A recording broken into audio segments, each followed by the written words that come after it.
ಕೇಳ್ಕೊಂತೀನಿ. English ಮಾತಾಡೋದು ಬಂದ್ ಮಾಡಿದ್ರೆ ಬಹಳ ಒಳ್ಳೇದು. ಇಂಗ್ಲಿಷ್ ಏನದು?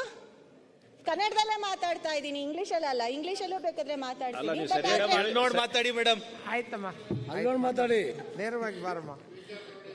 ಕನ್ನಡ ಭಾಷೆ ಬಗ್ಗೆ ನಾನು ಏನ್ ಮಾತಾಡಿದೆ, ತೆರಿಗೆ ಪಾಲು ನಮ್ಗೆ ಸೇರ್ಬೇಕಾಗಿದೆ. ಅಲ್ಲ, ಒಂದೇ ವಿಚಾರ ಅದ್ರಲ್ಲ, ಒಂದು ವಿಚಾರ ಪ್ರಸ್ತಾಪ ಮಾಡ್ತೀನಿ. ಕೊನೆ ವಿಚಾರ, ನಾವೇನ್ ₹1 ಅವರಿಗೆ ಕೊಡ್ತಾ ಇದೀವಿ, ಸೆಂಟ್ರಲ್ ಗವರ್ಮೆಂಟಿಗೆ ನಾವು ಕಳಿಸ್ಕೊಡ್ತಾ ಇದೀವಿ, ಅದ್ರಲ್ಲಿ ನಮಗೆ ಬರೀ 15 ಪೈಸಾ ಮಾತ್ರ ಬರ್ತಾ ಇದೆ. ಅದೆಲ್ಲರಿಗೂ ತಿಳಿದಿದೆ. ಆ ವಿಚಾರ ಅಬ್ಬಬ್ಬ ಅಂತ ಹೇಳೋ ಅವಶ್ಯಕತೆನೇ ಇಲ್ಲ. ಅದು ಪ್ರೂವನ್ ಆಕ್ಚುಲಿ. ಅದಕ್ಕೆ ದಾಖಲೆಗಳಿದೆ.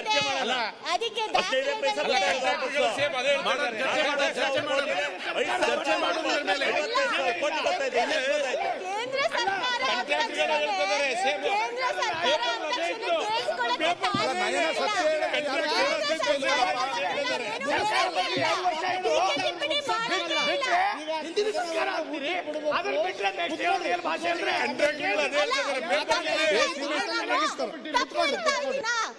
ಅಂಕಿ ಅಂಶಗಳು ನಾನು ತಪ್ಪು ಹೇಳ್ತಾ ಇದ್ದೀನಾ? ಅಲ್ಲ, ಈಗ ತಾನೇ ಅದೇ ಕೊಳವೆ ಬಾವಿಗಳಿಗೆ ಜಾಸ್ತಿ ಅನುದಾನ ಅದಕ್ಕೆ ನಮ್ಮ ಆಯ್ತು ಈಗ ತಾನೇ ಏನು ಅವರು ಗಂಗಾ ಕಲ್ಯಾಣ ಯೋಜನೆಗೆ ಜಾಸ್ತಿ ಗಂಗಾ ಕಲ್ಯಾಣ ಯೋಜನೆಗಳಿಗೆ ನಮ್ಗೆ ಅವಕಾಶ ಮಾಡಿಕೊಡಿ, ಅನುದಾನ ಕೊಡಿ ಅಂತ ಕೇಳ್ತಾ ಇದ್ರು. ನಮಗೆ ನಮ್ಮ ತೆರಿಗೆ ಪಾಲು ಸಿಕ್ಕಿದ್ರೆ ಖಂಡಿತ ಎಲ್ಲ ನಮ್ಮ ಸರ್ಕಾರ ಖಂಡಿತ ಮುಕ್ತವಾಗಿ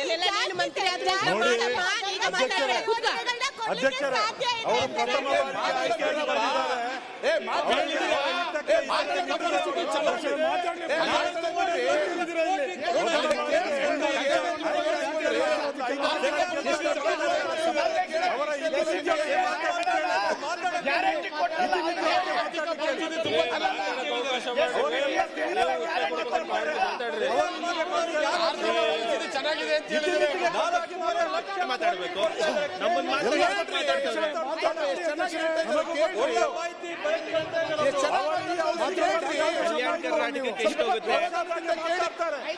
ನಮ್ಮ ಪಾಲು ನಮ್ಮ ಹಕ್ಕು. ಬರೀ ಬೆಂಗಳೂರು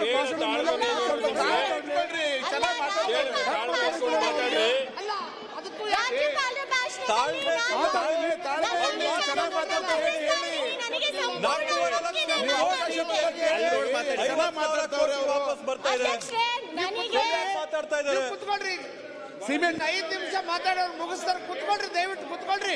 ರವಿ ಅವರೇ, ಏನ್ರಿ ಅಲ್ಲ ಹೇಳಿ ಸರ್, ಅವ್ರು ಹೇಳಿ. ಅಧ್ಯಕ್ಷರೇ, ನಾನು ರಾಜ್ಯಪಾಲರ ಭಾಷಣದ ಬಗ್ಗೆ ನಾನು ಕೃತಜ್ಞತೆ ಸಲ್ಲಿಸ್ತಾ ಇದ್ದೀನಿ. ಅದರಲ್ಲಿ ನಾನು ಮುಕ್ತವಾಗಿ ಏನಾದ್ರೂ ವಿಚಾರನ ಮಂಡನೆ ಮಾಡಬಹುದು. ಅದು ನನ್ನ ವಿಚಾರಗಳು.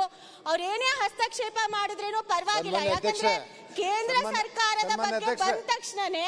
ಸನ್ಮಾನ್ಯ ಅಧ್ಯಕ್ಷರೇ, ನಮ್ಮ ಪ್ರತಿಪಕ್ಷದ ಎಲ್ಲ ಸ್ನೇಹಿತರು ನಾನು ವಿನಂತಿ ಮಾಡೋದು, ಒಂದು ಹೆಣ್ಣು ಮಗಳು ಪ್ರಥಮ ಬಾರಿ ಆಯ್ಕೆಯಾಗಿ ಬಂದಿದ್ದಾಳೆ. ಅವಳ ಮಾತನ್ನ ಆಲಿಸೋಷ್ಟು ತಾಳ್ಮೆನೂ ಇಲ್ವಲ್ಲ ಇವ್ರಿಗೆ. ಅಲ್ಲ, ಪ್ರಥಮ ಏನಾದ್ರು ಮಾತಾಡ್ಲಿ ಅಂದ್ರೆ ಸ್ತ್ರೀ ವಿರೋಧಿ ಧೋರಣೆ, ಅವರ ಮಹಿಳೆಯರನ್ನ ಸಹಿಸ್ಕೊಳ್ಳಕ್ಕೆ ತಯಾರಿಲ್ಲ.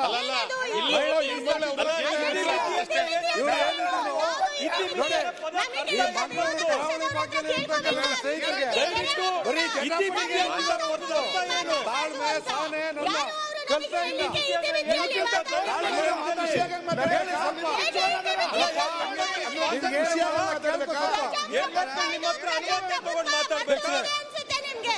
ಇತಿಮಿತಿ ಅಂದ್ರೆ ಒಂದು ನಿಮಿಷ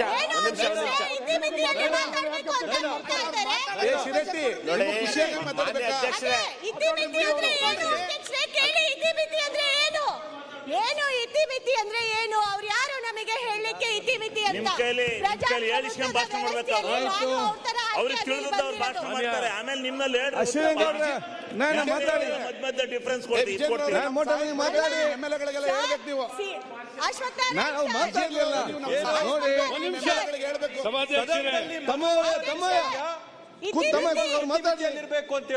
ಶರತ್ ಅವ್ರು ಮಾತಾಡ್ಲಿ. ಆಯ್ತು, ಮಾತಾಡ್ಲಿ ಇಕ್ಬಾಲ್. ಆಯ್ತು, ಮಾತಾಡ್ತಾ ಇದ್ದೀವಿ, ಅವ್ರು ಉತ್ತರ ಕೊಡ್ತಾರೆ. ನೀವು ಕೂತ್ಕೊಳ್ಳಿ, ತಮ್ಮ ಕೂತ್ಕೊಳ್ಳಿ. ಇಕ್ಬಾಲ್ ಅವರು ನಾಯನಾರ್ ಅವರು ಅದಕ್ಕೆ ಉತ್ತರ ಕೊಡ್ತಾರೆ. ನಾನು ನಿಮ್ಗೆ ಹೇಳ್ದು ಇಷ್ಟೇ ನೋಡಿ, ನೀವು ಮಾತಾಡುವಾಗ ನಿಮ್ಗೆ ಅಲ್ಲಿಂದ ಯಾರು ಅಡ್ಡಪಡಿಸಬಾರ್ದು ನಿಮಗೆ ಭಾವನೆ ಇದೆ, ಹೌದಾ? ಆವಾಗ ನೀವೇನು ಹೇಳ್ತೀರಿ, ನಮಗೆ ಮಾತಾಡ್ಲಿಕ್ಕಿಲ್ವಾ, ಅವಕಾಶ ನೀವೇ ಅಡ್ಡಿಪಡಿಸಿ ಅಂತೇಳಿ. ಈಗ ಅವರು ರಾಜ್ಯಪಾಲರಿಗೆ ಬಂದು ಅನುಮೋದಿಸಿ ಅವ್ರಿಗೆ ಮಾತಾಡುವಾಗ ಏನು ಬೇಕಾದ್ರೂ ಮಾತಾಡಲಿ, ತಾವು ಏನು ಅಲ್ಲ ಒಂದು ನಿಮಿಷ ಸಭಾಧ್ಯಕ್ಷರೇ, ಆಯ್ತು ಆಯ್ತು, ನೀವು ಅದಕ್ಕೆ ಮತ್ತೆ ನಿಮಗೆ ಮಾತಾಡ್ಲಿಕ್ಕೆ ಅವಕಾಶ ಇದೆ. ಆ ಪಾಯಿಂಟ್ ಅನ್ನೆಲ್ಲ ನೋಟ್ ಮಾಡಿ, ಆವಾಗ ನಿಮ್ಗೆ ಅದಕ್ಕೆ ಇವರು ಹೀಗೆ ಹೇಳಿದ್ರು ಹೀಗೆ ಅಂತ ಕ್ಲಾರಿಟಿ ಕೊಡಿ. ಅವ್ರು ಮಾತಾಡಬಾರ್ದು ಅಂತ ಹೇಳಿದೆ. ಅದು ಯಾವ ಅಂಕಿ ಸಂಖ್ಯೆಯಲ್ಲಿ ಆಯ್ತು, ಸುಳ್ಳು ಹೇಳ್ತಾ ಇದ್ದೀವಿ? ಇಲ್ಲಿ ನಾವು ಮುಖ್ಯಮಂತ್ರಿ ಇದರ ಬಂದು ಒಳಗಡೆ ಹೇಳ್ತಾ ಸುಳ್ಳಲ್ಲಿ ಕೂಡ ಇದ್ದಾರೆ. ಅವಕಾಶ ಇದೆ. ನೀವು ಕೂತ್ಕೊಳ್ಳಿ ಈಗ, ಏನಿಲ್ಲ ಯಾವ ಅಂಕಿ ಕೂತ್ಕೊಳ್ಳಿ ಈಗ, ಸಂಖ್ಯೆಯಲ್ಲಿ ಕೂತ್ಕೊಳ್ಳಿ. ನಾವು ಸುಳ್ಳು ಹೇಳ್ತಾ ಇದ್ದೀವಿ? ಸತ್ಯಲ್ಲಿ ಕೋರ್ಟಲ್ಲಿ ಹೋಗಿ ಸತ್ಯ ಮಾತಾಡಿ, ಹೇಳಿ ಕೂತ್ಕೊಳ್ಳಿ ಈಗ. ಇದು ಕೋರ್ಟ್ ಅಲ್ಲ, ನಾನು ಜಡ್ಜು ಅಲ್ಲ, ನಾನು advocate ಇಲ್ಲ, ನೀವು ಕೂತ್ಕೊಳ್ಳಿ. ಇಲ್ಲ ಅವ್ರು ಮಾತಾಡ್ಲಿ, ಇಲ್ಲ. ಅಲ್ಲ ಬೇಡ, ಅವ್ರು ಮಾತಾಡ್ಲಿಕ್ಕೆ ಅವಕಾಶ ಬೇಡ. ಯಾಕೆ ನೀವು ಮಾತಾಡಿ ಅಕೌಂಟ್ಗೆ ನೀವ್ಯಾಕೆ ಆಯ್ತು, ನೀವ್ಯಾಕೆ ಕೂತ್ಕೊಳ್ಳಿ. 15 ಲಕ್ಷ ಅಲ್ಲ, ಆಯ್ತು, ನೀವು ಕೂತ್ಕೊಳ್ಳಿ ಅವರೇ, ನೀವು ಮಾತಾಡ್ಲಿ, ಅವ್ರು ಮುಗಿಸ್ಲಿ, ಅವ್ರು ಮುಗಿಸ್ಲಿ ಅಲ್ಲಿ. ಅಯ್ಯೋ ಪರಸ್ಪರ ಮಾತಾಡಿಕೊಂಡ ಟೈಮ್ ಎಷ್ಟಾಯ್ತಲ್ಲ. ಮಾನ್ಯ ಸಭಾಧ್ಯಕ್ಷರೇ, ನಾನು ಒಂದು ಚಿಕ್ಕ ವಿಚಾರನ ಪ್ರಸ್ತಾಪ ಮಾಡಿದ್ದು ಏನು ಸ್ವಲ್ಪ ಅಂದ್ರೆ, ಜೋರಾಗಿ ಮಾತಾಡಿ. ನಮ್ಮ ಜೋರಾಗಿ ಮಾತಾಡ್ಬೇಕಾ? ಓಕೆ. ಇಲ್ಲ ಬೇಡ ಬೇಡ. ನಮ್ಮ ತೆರಿಗೆ ಪಾಲು ಏನ್ ನಮಗೆ ಸಿಗಬೇಕಾಗಿದೆ ಕೇಂದ್ರ ಸರ್ಕಾರದಿಂದ, ಅದು ಸಿಗಬೇಕು ಅಂತ ನಾನು ಮಾತಾಡಿದ್ದಕ್ಕೆ, ಆಯ್ತು. ನಾ ಕೇಳಿದ್ದಕ್ಕೆ ಅವರು ನನಗೆ ಇತಿಮಿತಿಯಲ್ಲಿ ಮಾತಾಡಬೇಕು ಅಂತ ಆಯ್ತಾ, ಹೇಳ್ತಾ ಏನು ಇದ್ದಾರೆ. ಹೆಚ್ಚಿಗೆ ಮಾತಾಡಿ, ನೀವು ಕಂಟಿನ್ಯೂ ಮಾಡಿ, ಕಂಟಿನ್ಯೂ. ವ್ಯವಸ್ಥೆಯಲ್ಲಿ ನಾನು ಕೂಡ ಆಯ್ಕೆಯಾಗಿ ಬಂದಿರೋದು ಅವ್ರ ತರ, ನನಗೂ ಸಂಪೂರ್ಣ ಹಕ್ಕಿದೆ ನಮ್ಮ ಸರ್ಕಾರದ ಬಗ್ಗೆ ಮಾತಾಡ್ಲಿಕ್ಕೆ ಅಥವಾ ನಮ್ಮ ಸರ್ಕಾರದ ಅಧಿಕಾರನ ಕೇಳಲಿಕ್ಕೆ ಅವ್ರ ಹತ್ರ. ಆಯ್ತು. ಅದ್ ಹೇಗೆ ಅವ್ರು ಹೇಳಲಿಕ್ಕೆ ಸಾಧ್ಯ? ಅದ್ ಮತ್ತೆ ಇತಿಮಿತಿ ಹೇಳ್ತೇನೆ, ಅಂತ. ಈಗ ಮುಂದುವರಿಸಿ. ಅಲ್ಲ, ಅದನ್ನ ಅವ್ರು ವಾಪಸ್ ತಗೊಳ್ಲಿಕ್ಕೆ ಹೇಳಿ. ಆಯ್ತಾಯ್ತು, ಅವ್ರ ಕ್ಷಮೆ ಅಲ್ಲ ವಾಪಸ್ ನಾನು ಕೇಳ್ಬೇಕಾಗುತ್ತೆ. ತಗೊಳ್ಬೇಕು, ನೀವು ಮುಂದುವರಿಸಿ, ನೀವು ಮುಂದುವರಿಸಿ. ಸಭಾಧ್ಯಕ್ಷರೇ, ಕೂತ್ಕೊಳ್ಳಿ. ಅತಿ ಹೆಚ್ಚಿನ ಅಡಚಣೆ ಮಾಡುವಂತ ಯಾವ್ದಾರು ಒಬ್ಬ ಸದಸ್ಯರು ಏನಾದ್ರು ಆಯ್ತು, ಈಗ ಅದು ನಯನ ಮೋಟಮ್ಮ. ಆಯ್ತು, ಈಗ ನೀವು ಕೂತ್ಕೊಳ್ಳಿ, ಯಾರು ಮಾತಾಡ್ತಿರ್ಲಿ, ಈಗ ನೀವು ಕೂತ್ಕೊಳ್ಳಿ. ಯಾರು ಮಾತಾಡ್ತಿರ್ಲಿ, ಅಡಚಣೆ ಮಾಡೋದು ಏನೋ ಒಂದು ಹೇಳ್ತಾ ಇರೋದು ಈ ರೀತಿ ಅಡಚಣೆಯನ್ನು ನೀವು ಕೂತ್ಕೊಳ್ಳಿ, ಮಾಡೋದು ಆಯ್ತು. ಅವ್ರು ಮಾತಾಡ್ಲಿ, ಅವ್ರ ರಕ್ಷಣೆ ಬಂದಿದ್ರೆ ಏನ್ ಮಾತಾಡ್ಲಿ? ಯಾವಾಗಾರ ಅಶ್ವತ್ಥಣ್ಣ ಸಮಾಧಾನವಾಗಿ ಆಯ್ತು. ಸಮಾಧಾನವಾಗಿ ಯಾರ್ದಾರು ಮಾತು ಕೇಳಿದ್ರು ಅಂತ ನಯನ ಮೋಟಮ್ಮ ಯಾವ ತರ ಮಾತು ಕೇಳಿದ್ರೆ ನಾವು ಒಪ್ಕೊಳ್ಳೋಣ. ಮಾತಾಡ್ಲಿಕ್ಕೆ. ಯಾವಾಗ್ಲೂ ಇಲ್ಲಿ ಮಾತಾಡಿ. ಗೊಂದಲ ಅಡಚಣೆ ಮಾಡೋದ್ರಲ್ಲಿ ಏನಾರ ಇದ್ರೆ ನಯನ ಮೋಟಮ್ಮ ಆಯ್ತು. ಹಿಂದೆ ಶಿಕ್ಷಣ ಸಚಿವರಾಗಿದ್ರೆ ನೀವು ಸ್ವಲ್ಪ ಹೆಣ್ಮಕ್ಳಿಗೆ ನೀವು ಶಿಕ್ಷಣ ಸಚಿವರಾಗಿದ್ರೆ ಕಂಟಿನ್ಯೂ. ನೀವು ನಿಲ್ಲಿಸ್ಬೇಡಿ, ಮಾತಾಡಿ. ಅಶ್ವಥ್ ಅವರೇ, ನೀವು ಅಶ್ವಥ್ ಅಡಚಣೆ ನೋಡಿ, ನೀವು ಯಾಕೆ ಮತ್ತೆ ಪ್ರತಿಪಕ್ಷ ನಾಯಕ ಮಾತಾಡ್ಲಿಕ್ಕಿದ್ದಾರೆ, ಇಷ್ಟು ಸದಸ್ಯರು ಮಾತಾಡಿದ್ದಾರೆ. ರವಿ ಅವರು ಕೂತ್ಕೊಳ್ಳಿ, ಅರ್ಚನೆ ನೀವೇ ಸಮಯ ಇಲ್ಲ, ಕೂತು. Ravi Ravi Ashwath senior member, Ravi Ashwath senior member, ನೀವೇನ್ ಮಾಡ್ತೀರಿ? ಮಂತ್ರಿ ಅವ್ರು ಮಾತಾಡಬೇಡಿ ನೋಡಿ. ನಾನೆಲ್ಲ ಸದಸ್ಯರು ಇಷ್ಟೇ, ಇನ್ನು ಪ್ರತಿಪಕ್ಷ ನಾಯಕರು ಮಾತಾಡಲಿಕ್ಕಿದ್ದಾರೆ, ನಿಮ್ಮಲ್ಲಿ ಕೂಡ ಬಹಳ ಸದಸ್ಯರು ಮಾತಾಡ್ಲಿಕ್ಕಿದ್ದಾರೆ, ಆಡಳಿತ ಪಕ್ಷ ಸದಸ್ಯರು ಮಾತಾಡ್ಲಿಕ್ಕಿದ್ದಾರೆ. 4 ಬಜೆಟ್ ಇದೆ, ಅದರ ಮುಂಚೆ ಇದೆಲ್ಲ ಮಾತಾಡಿ ಆಗಬೇಕು. ಈ ಸಣ್ಣ ವಿಚಾರ ಇಷ್ಟೆಲ್ಲ ಸಮಯ ತಕೊಂಡು ಹೋದ್ರೆ ಎಲ್ಲ ಮಾತಾಡ್ಲಿಕ್ಕೆ ಅವಕಾಶ ಸಿಗ್ತದ? ಮತ್ತೆ ನೀವೇನಂತ ಹೇಳಿದ್ರೆ ನನಗೆ ಮಾತಾಡ್ಲಿಕ್ಕೆ ಅವಕಾಶ ಕೊಡಲಿಲ್ಲ, ಇವರಿಗೆ ಮಾತಾಡ್ಲಿಕ್ಕೆ ಅವಕಾಶ ಕೊಡಲಿಲ್ಲ ಅಂತೇಳಿ. ರಾತ್ರಿ 12 ಗಂಟೆ ತನಕ ಅಂತ ಹೇಳಿ ನಮ್ಮನ್ನು 12 ಗಂಟೆ ತನಕ ಕೂತ್ಕೊಳಿಸ್ತ ಅಂತ ಹೇಳಿದೆ. ನನಗೆ ನಿಗದಿತ ಸಮಯದಲ್ಲಿ ಎಲ್ಲ ಬಿಸ್ನೆಸ್ ನಾವು ಮುಗಿಸ್ಬೇಕು.